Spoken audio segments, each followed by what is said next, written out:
socialism failed because its good qualities were perverted by evil men who got in charge? Was it simply because Stalin took over from Lenin that communism went the way it did? Has capitalism succeeded despite the immoral values it pervaded? I think the answer to both questions is in the negative. The results have arisen because each system has been true to its own values. Or rather, a system doesn't have values, I don't mean that, has been true to the values it encourages, supports, and develops in the people who live under that system. What we're concerned with in discussing moral values here are those that have to do with the relations between people. It's important to distinguish between two sets of moral considerations. The morality that is relevant to each of us in our private life, how we each individually conduct ourselves, behave. And then what's relevant to systems of government and organization are the relations between people. And in judging relations between people, I do not believe that the fundamental value is to do good to others, whether they want you to or not. The fundamental value is not to do good to others as you see they're good. It's not to force them to do good. As I see it, the fundamental value in relations among people is to respect the dignity and the individuality of fellow men. To treat your fellow man not as an object to be manipulated for your purpose, but to treat him as a person with his own values and his own rights, a person to be persuaded, not coerced, not forced, not bulldozed, not brainwashed. That seems to me to be a fundamental value in social relations. Whenever we depart from voluntary cooperation and try to do good by using force, the bad moral value of force triumphs over good intentions. And you realize this is highly relevant to what I am saying, because the essential notion of a capitalist society, which I'll come back to, is voluntary cooperation, voluntary exchange. The essential notion of a socialist society is fundamentally force. If the government is the master, if society is to be run from the center, what are you doing? You ultimately have to order people what to do. What is your ultimate sanction?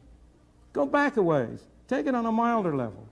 Whenever you try to do good with somebody else's money, you are committed to using force. How can you do good with somebody else's money unless you first take it away from them? The only way you can take it away from them is by the threat of force. You have a policeman, a tax collector, who comes and takes it from them.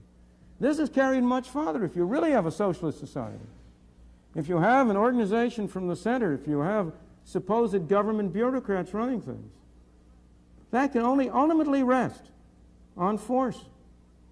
But whenever you resort to force, even to try to do good, you must not question people's motives. Maybe they're evil sometime, but look at the results of what they do. Give them the benefit of the doubt. Assume their motives are good. You know, there's an old saying about the road to hell being paved with good intentions. You have to look at the outcome. And whenever you use force, the bad moral value of force triumphs over good intentions. The reason is not only that famous aphorism of Lord Acton. You all know it, you've all heard it. Absolute power corrupts. Power corrupts. Absolute power corrupts absolutely. That's the whole aphorism. That's one reason why trying to do good with methods that involve force lead to bad results. Because the people who set out with good intentions are themselves corrupted. And I may add, if they're not corrupted, they're replaced by people with bad intentions who are more efficient at getting control of the use of force. But also, the fundamental reason is more profound. The most harm of all is done when power is in the hands of people who are absolutely persuaded of the purity of their instincts, of their and the purity of their intentions. Thoreau said that philanthropy is a much overrated virtue. Sincerity is also a much overrated virtue. Heaven preserve us from the sincere reformer who knows what's good for you and by heaven is going to make you do it whether you like it or not. That's when you get the greatest harm done. I have no reason to doubt that Lenin was a man whose intentions were good. Maybe they weren't. But he was completely persuaded that he was right, and he was willing to use any methods at all for the ultimate good. Again, it's interesting to contrast the experience of Hitler versus Mussolini. Mussolini was much less of a danger to human rights because he was a hypocrite. Because he didn't really believe what he was saying. He was just in there for the game. He started out as a socialist. He turned to a fascist. He was willing to be bribed by whoever would bribe him the most. As a result, there were at least some protections against his arbitrary rule. But Hitler was a sincere fanatic. He believed in what he was doing, and he did far greater harm.